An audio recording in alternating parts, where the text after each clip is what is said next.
మీరెవరు? నన్నెందుకు నిద్రలేపారు? ప్రియ ఆత్మ, ఇప్పుడు ఇది నిద్రించే సమయం కాదు.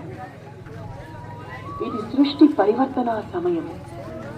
నిరాకార శివ పరమాత్మ ఈ భూమిపై సాకార మానవ శరీరంలో అవతరించి మానవులను దేవతలుగా తీర్చిదిద్దే శిక్షణను ఇస్తున్నారు.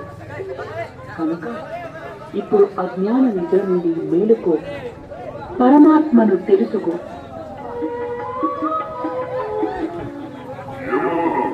పరమాత్మ ఈ భూమిపై అవతరించాడా?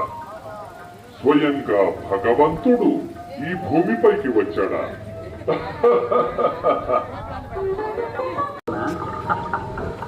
నేను అతని రక్తంలో ఉన్నంత వరకు సింహంలా తిరుగుతాడు.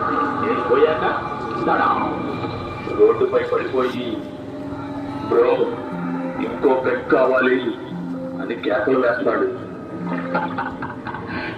అరే నేను విఐపి ట్రీట్మెంట్ రా, పళ్ళలో రాజులా కూర్చుంటాను, తర్వాత ఎర్రగా ఉమ్మిగా నేల మీద రాజ్యం చేస్తాను. కానీ నువ్వు ఇప్పుడు నీ బతుకు ఉమ్మి వేయడానికి మాత్రమే మిగిలిపోయింది. అరే సిగరెట్, నువ్వు పెద్దవాళ్ళ స్టైల్ అంటావు, కానీ అసలు ఆట నేనే ఆడతాను. చవకగా ఉంటాను, కానీ ప్రాణాలు తీసేది నేనే. పేదవాళ్ళు కూడా నువ్వు వదలలేరు. మీరు శరీరాన్ని నాశనం చేస్తారు, కానీ నేను నీ శక్తిని, నీ వివేకాన్ని క్రమంగా తగ్గిస్తాను. ఒక్కసారి నా బానిసైతే నీ జీవితం నీ చేతుల్లో ఉండదు. చాలు, ఇక వద్దు. నేను మిమ్మల్ని నమ్మాను, కానీ మీరు నా జీవితాన్ని నాశనం చేసేశారు. అరే మూర్ఖుడా, ఇప్పుడు అర్థమైందా? కానీ ఇప్పుడు చాలా ఆలస్యం అయిపోయింది. నీ భార్య, పిల్లలు, స్నేహితులు అందరూ నిన్ను వదిలేస్తారు. ఓం శాంతి. పిల్లలు ఎవరైనా లోపలన్నా అందరూ రావాలి. ఒక 15 నిమిషాలు వ్యసన ముక్త నుంచి ఎలా కావాలని చెప్పి బ్రహ్మకుమారి సమర్పించు సినిమా జరుగుతుంది. ఎవరైనా లోపల ఉంటే అందరూ వచ్చేయాలా, అందరూ వచ్చేసి ఒక 15 నిమిషాలు వీక్షించవాలి.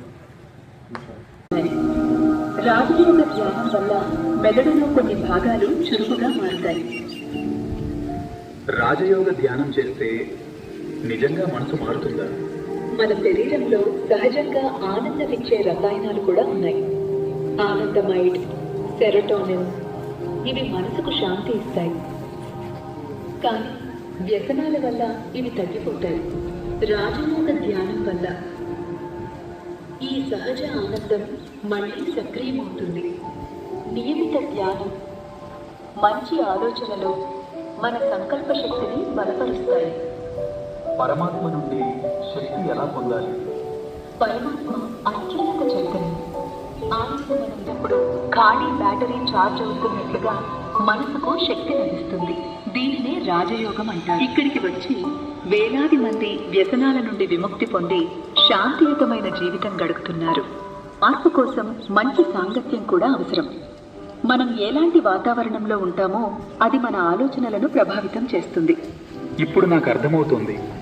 కేవలం వ్యసనాలను వదలడం కాదు, నా ఆలోచనలు, నా పరిసరాలను కూడా మార్చాలి. నేను ఇక్కడికి వచ్చి రాజయోగం నేర్చుకోవాలనుకుంటున్నాను. ఇదే నా కొత్త జీవితానికి ప్రారంభం కావచ్చు. చాలా మంచి నిర్ణయం అన్నయ్య. ఇదే మార్పుకి ప్రారంభం. ప్రతిరోజు మంచి ఆలోచనలు వినండి, చదవండి, మాట్లాడండి. మీ మనసు కూడా అలాగే మారుతుంది. ఒక్కో అడుగు ముందుకు వేయండి. మార్పు సాధ్యం, ఎందుకంటే ఆ శక్తి మీలోనే ఉంది. ధన్యవాదాలు అక్కయ్య గారు. మీరు నా కళ్ళను తెరిపించారు, నాకు కొత్త మార్గం చూపించారు. ఓం శాంతి. అరే రాజు, చాలా మారిపోయావా? ఇప్పుడేం పార్టీకి రావడం లేదు. ఎవరైనా దొరికారా? లేదురా, కానీ నాకు భగవంతుడు దొరికాడు. ఎవరి ఒత్తిడికైనా లోనై ఏ ప్రకారమైన వ్యసనానికి బానిస కాను. నా పరివారము, మిత్రులు మరియు సమాజాన్ని వ్యసనాల నుండి రక్షించడానికి పూర్తి ప్రయత్నం చేస్తాను.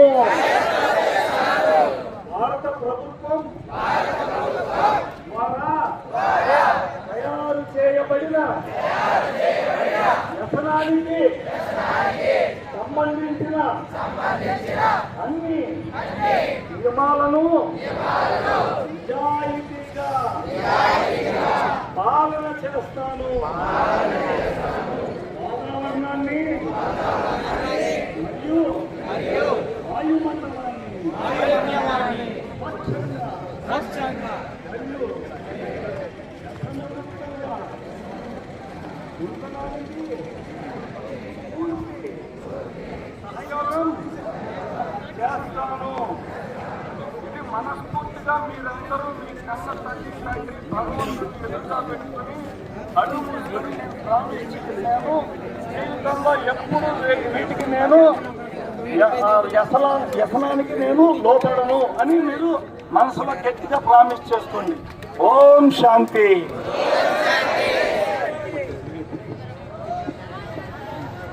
నేను వన్ అంటాను, చేతులు ఇట్లా పెట్టండి, చేతులు దూరంగా. ఒకసారి చాలు చాలు, సైలెన్స్గా సైలెన్స్.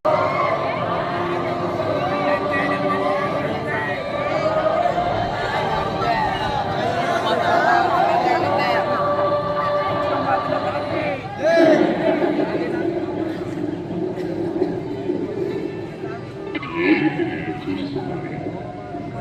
ఎవరి తెల్లని వస్త్రాలలో ఉన్న దేవతలు? మీరెవరు? నన్ను నిగమనికలేశారు. ప్రియ ఆత్మ, ఇప్పుడు నిద్రించిన సమయం కాదు. ఇది సృష్టి పరివర్తన సమయం. నిరాకార శివ పరమాత్మ ఈ భూమిపై సాకార మానవ శరీరంలో అవతరించి మానవులను దేవతలుగా తీర్చిదిద్దే శిక్షణను ఇస్తున్నారు. కనుక ఇప్పుడు అజ్ఞాన నిద్ర నుండి మేలుకో, పరమాత్మను తెలుసుకో. ఎవరు? పరమాత్మ ఈ భూమిపై అవతరించాడా? స్వయంగా భగవంతుడు ఈ భూమిపైకి వచ్చాడా?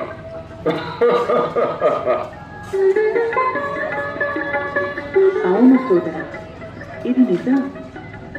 అతి త్వరలోనే ఈ భూమిపైకి ఒక అందమైన